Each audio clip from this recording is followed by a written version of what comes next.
A lot of my childhood was spent outside. I didn't even know it was called overlanding until that kind of became a thing. And I've always just been, interested in being outside and being a Boy Scout. There really is something to say for that feeling of just being so far from anything. It's kind of a mix of being dangerous, but also being kind of serene. Like every overlander, they want both, right? They want the thrill of getting to nowhere, but also the peace and the quiet that nowhere brings as well. And that was a big part of the concept for the spot we're shooting, is capturing that feeling of nowhere.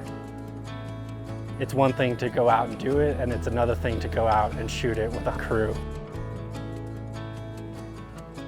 Colorado is kind of overlanding mecca in the state, and there's just so many great views and great roads and great access. It kind of made sense to shoot out here.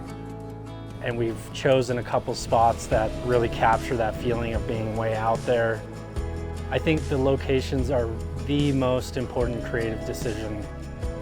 You can do so many different things, use a different camera, whatever, you can use different talent, but there's kind of no replacement for an incredible backdrop. If we're gonna talk about overlanding, if we're gonna talk about being in the middle of nowhere, that's a high bar visually, and for me it was really important to find locations that were good enough. A location says so much without saying anything at all. It's like a picture is worth 1,000 words, and that's what we're trying to do here, is create something that makes you want to go out and find the middle of nowhere, and then obviously having a vehicle that's capable of getting there. So the logistical challenge of these really rugged locations was always going to be a part of this. We're looking at locations that are above the tree line. That just doesn't really happen anywhere else. Part of the concept of this video is to have like a 5-minute drone shot that ends with us at the truck.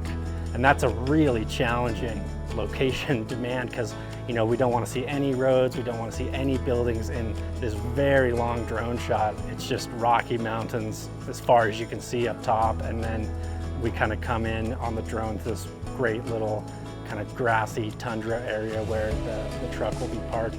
Definitely the low-end torque makes a big difference, when you're on the trails and just trying to crawl over stuff. It has a lot of low-end torque. There's so many fun little gadgets with it. There's the underbody cameras, and there's the off-road performance app that has like your drift angles. There's a reason trucks of this size are chosen for overlanding, and it's mostly about weight, because you can't, if you're slamming down rocks on a trail, there's going to be damage. And so being lightweight makes a huge difference. It comes stock with 11-inch clearance, 33-inch tires, and a bunch of stuff that makes it ready to go overlanding. It's really kind of the perfect blank canvas to start from, and you could buy this truck and basically drive it off the lot and be ready to go overlanding.